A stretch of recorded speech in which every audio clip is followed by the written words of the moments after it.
మన ప్రభు అయిన యేసుక్రీస్తు నామములో మీ అందరికీ శుభములు తెలియజేయుచున్నాము.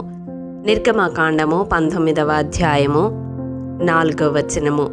నేను ఐగుప్తీయులకు ఏమి చేసితినో మిమ్మును గద్ద రెక్కల మీద మోసి నా యొద్దకు మిమ్మునెట్లు చేర్చుకుంటినో మీరు చూచితిరి. ప్రియ దైవజనమా, దేవుడు ఇశ్రాయేలీయులను గద్ద రెక్కల మీద మోసుకొని వచ్చినట్లుగా నా వద్దకు మిమ్మును చేర్చుకున్నాను అని తెలియజేస్తా ఉన్నాడు. ఎందుకు దేవుడు గద్ద రెక్కలను ఇశ్రాయేలీలకు జ్ఞాపకము చేస్తున్నాడో ఈ దినం ధ్యానించుకుందాము. సమూయేలు 2వ గ్రంథం 1వ అధ్యాయం 23వ వచనం ప్రకారం గద్ద రెక్కలు వేగముగా ఎగరడానికి ఉపయోగపడతాయి. ఇశ్రాయేలీల జీవితంలో కూడా నిర్ణయ కాలము వచ్చినప్పుడు వారి పట్ల దేవుడు తాను చేసిన వాగ్దానమును నెరవేర్చడానికి బహువేగముగా పనిచేశాడు. అంతవరకు దాదాపు 400 సంవత్సరాలు ఐగుప్తు దేశములో బానిసత్వము క్రింద ఉన్న తన బిడ్డలను విడిపించే సమయము ఆసన్నమైనప్పుడు దేవుడు తన కార్యాన్ని వేగవంతం చేసి వారిని బయటికి తీసుకొని వచ్చాడు. అప్పటి వరకు ఎవరు ఊహించి ఉండరు. వాగ్దానం చేసి ఎన్నో తరాలు గడిచిపోయింది. 400 సంవత్సరాల నుంచి బానిస జీవితం అలవాటైపోయిన వారి బ్రతుకుల్లో బహుశా నిరాశ నిస్పృహలు ఏలుబడి చేస్తూ ఉండవచ్చు, ఇంకెప్పుడు మాకు విముక్తి అని. కానీ నిర్ణయ కాలము వచ్చినప్పుడు దేవుడు వారిని విడిపించడానికి ఆకాశవాహనుడై దిగివచ్చినట్లుగా వాక్యము తెలియజేస్తూ ఉంది. ఈ వాక్యము వింటున్న ప్రియ సహోదరుడా, సహోదరి, నీ జీవితంలో కూడా దేవుడు ఒక వాగ్దానము చేసి ఉంటే నిర్ణయ కాలము వచ్చినప్పుడు తప్పక దేవుడు దాన్ని బహువేగముగా నెరవేరుస్తాడు. యెహెజ్కేలు గ్రంథం 12వ అధ్యాయం 28వ వచనం ప్రకారం, ఇకను ఆలస్యము లేక నేను చెప్పిన మాటలన్నీ జరుగును, నేను చెప్పిన మాట తప్పకుండా జరుగును. కాబట్టి నీ జీవితంలో నిర్ణయ కాలము వచ్చే వరకు దేవుని యందు విశ్వాసముంచి నిరీక్షణ ఉంచవలసిందిగా ప్రభు పేరట మనవి చేస్తా ఉన్నాను. రెండవదిగా యెషయా గ్రంథం 40వ అధ్యాయం 31వ వచనం ప్రకారం గద్ద రెక్కలు ఎత్తుగా ఎగరడానికి ఎంతో బలముగా ఉంటాయి. ఆ రెక్కల సహాయముతోనే ఆకాశంలో పైకి గ్రద్ద ఎగరగలుగుతుంది. అవును, ఇశ్రాయేలీలను దేవుడు ఐగుప్తు నుండి బయటకు తీసుకొని రావడానికి తన బలమైన హస్తముతో, చాచిన చేతితో బలమైన కార్యములు చేసి విడిపించినట్లుగా మనమందరము ఎరిగి ఉన్నాము. మనము బంధించబడిన పరిస్థితులు ఎలాంటివైనా కావచ్చు, మనల్ని చుట్టుముట్టిన సమస్యలు ఎలాంటివైనా కావచ్చు, దేవుని దక్షిణ హస్తపు బలము ముందు అవన్నీ తలవంచవలసినదే. ప్రియ దైవచనమా, ఆయన బలమైన హస్తము ముందు నీవున్న పరిస్థితులన్నీ స్వాధీనములోనికి రావడానికి తలవంచవలసిందే. ఈ వాక్యము వింటున్న నీ జీవితంలో నీవెదుర్కొంటున్న శోధనలు, శ్రమలు, బాధలు ఏవైనప్పటికీ ఆయన హస్త బలం ముందు నిలవలేవు.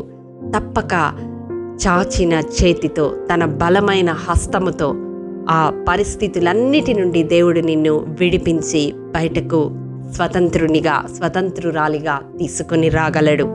మూడవదిగా ఇర్మియా గ్రంథం 49వ అధ్యాయం 16వ వచనం ప్రకారం గ్రద్ద ఉన్నత స్థలముల్లో తన గూటిని కట్టుకొనడానికి ఈ రెక్కలు కూడా సహాయపడతాయి.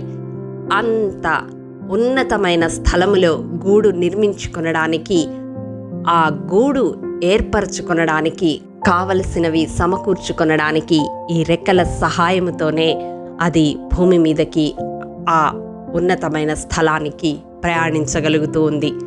అవును ప్రియ దైవజనమా, అప్పటి వరకు హీన దశలో ఉన్న ఇశ్రాయేలీల బ్రతుకులు, బానిస స్థితిలో బంధించబడి ఉన్న ఇశ్రాయేలీల బ్రతుకులు దేవుడు విడిపించగానే ఒక ఉన్నతమైన స్థితికి తీసుకొని వెళ్ళబడ్డాయి.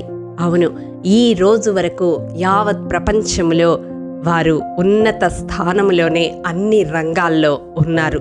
ప్రియ దైవజనమా, ఇప్పుడు నీ స్థితి కొద్దిగా ఉండవచ్చు, ఇప్పుడు నీ స్థితి హీనముగా ఉండవచ్చు, ఇప్పుడు నీ పరిస్థితి తృణీకారాన్ని ఎదుర్కొంటా ఉండవచ్చు. కానీ దేవుడు జోక్యము చేసుకుంటే ఎవ్వరికీ అందనంత ఎత్తుగా నీ జీవితాన్ని ఆయన మలచగలడు.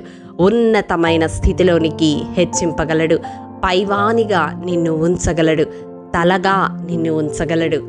అవును, అందుకనే దేవుడు గద్ద రెక్కల మీద మోసి నా యుద్ధకు మిమ్మును ఎట్లు చేర్చుకుంటినో మీరు చూచారు అని పలుకుతా ఉన్నాడు. సాధారణంగా పక్షులన్నీ తమ బిడ్డలను ఒక చోట నుండి ఒక చోటికి తీసుకొని వెళ్ళాలంటే ఖాళీ గోళ్లతో కావచ్చు, లేదా నోటితో కావచ్చు మోసుకొని వెళ్తాయి. కానీ గ్రద్ద ఒక్కటే తన రెక్కల మీద మోస్తుంది. ఎందుకో తెలుసా? శత్రువు దాడి చేస్తే మొదట తానే అడ్డుగా నిలబడుతుంది. ఆనాడు ఇశ్రాయేలీలు ఐగుప్తు సేనల చేత తరమబడుతున్నప్పుడు కూడా దేవుడు అగ్ని మేఘమయమైన స్తంభము నుండి ఇశ్రాయేలీలకు ఐగుప్తీయులకు మధ్య నిలిచి ఐగుప్తీయుల దండును కలవరపరిచి వారు ఇశ్రాయేలీలను సమీపించకుండా ఆ సముద్రములోనే మునిగిపోయేలాగా కార్యము చేశాడు. అవును, అది ఎంతటి శత్రు పన్నాగమైనా నీ దరి చేరాలంటే దేవుని అనుమతి ఉంటేనే. ప్రియ దైవజనమా, యోబు జీవితం మన కళ్ళ ఎదుట దృష్టాంతముగా ఉన్నది. యోబు చుట్టూ వేయబడిన కంచె అపవాది దాటి రావాలి అంటే దేవుని అనుమతితోనే అది సాధ్యమైంది. అయినప్పటికీ హీన స్థితిలోనికి దిగజారిపోయిన యోబు జీవితాన్ని రెండంతల ఆశీర్వాదముతో తిరిగి లేవనెత్తాడు. మన జీవితాలు కూడా అంతే. ఆనాడు ఇశ్రాయేలీలను గద్ద రెక్కల మీద మోసిన దేవుడు ఈరోజు నీ నా జీవితాన్ని కూడా మోయడానికి ఇష్టపడుతూ ఉన్నాడు. ఆల్రెడీ మోస్తూనే ఉన్నాడు. ఒకవేళ ఏదైనా సందేహము నీలో ఉంటే ఈ దినం ఈ మాటల ద్వారా ఆ సందేహాలన్నిటినీ తొలగించుకొని సంపూర్ణ విశ్వాసముతో ఆ దేవాది దేవుని మీద ఆనుకొని నీ ఆత్మీయ ప్రయాణము కొనసాగించాలని ప్రభు పేరట మనవి చేస్తా ఉన్నాను. అట్టి కృప దేవాది దేవుడు మనందరికీ అనుగ్రహించునుగాక. ఆమేన్. ప్రేమ నమ్మకము కలిగిన మా ప్రియ పరలోకపు తండ్రి, మీ పరిశుద్ధ పాదములకు వందనములు. దేవా, విత్తబడిన వాక్యమును ప్రతి హృదయములో నూరంతలుగా ఫలింపచేయండి. మా జీవితాలలో గద్ద రెక్కల మీద ఆనాడు ఇశ్రాయేలీలను మోసినట్లుగా నీవు కూడా మోయడానికి ఇష్టపడుతూ ఉన్నావని ఈ వాక్కులను మీరు బయలుపరిచిన విధానమును బట్టి వందనాలు చెల్లిస్తూ అట్టి విశ్వాసమును నిరీక్షణను కలిగి మా ఆత్మీయ యాత్రలో ముందుకు కొనసాగడానికి మాలో ప్రతి ఒక్కరికి మీ కృపను అనుగ్రహించమని యేసు అతి పరిశుద్ధ నామం పేరట అడిగి పొందుకొని ఉన్నాము తండ్రి. ఆమేన్. ప్రియ దైవజనమా, అనుదినము షారోన్ మన్నా ద్వారా అడగబడుచున్న బైబిల్ క్విజ్ ప్రశ్నలకు సమాధానములు ప్రతి నెల మొదటి వారము కామెంట్ బాక్స్లో పోస్ట్ చేయబడతాయి. కాబట్టి గమనించి మీకు తెలియని ప్రశ్నలకు సమాధానములు తెలుసుకొనగలరని ప్రభు పేరట మనవి చేయుచూ ఉన్నాము. ప్రియ దైవజనమా, ఈ దినం బైబిల్ క్విజ్ ప్రశ్న: మంచి నడవడిని చెరుపునది ఏమిటి? ప్రియ దైవజనమా, ఈ దినము జన్మదినము వివాహ దినము జరుపుకుంటున్న వారికి షారోన్ గ్రూప్ తరపున హృదయపూర్వక శుభాకాంక్షలు తెలియజేయుచూ ఉన్నాము.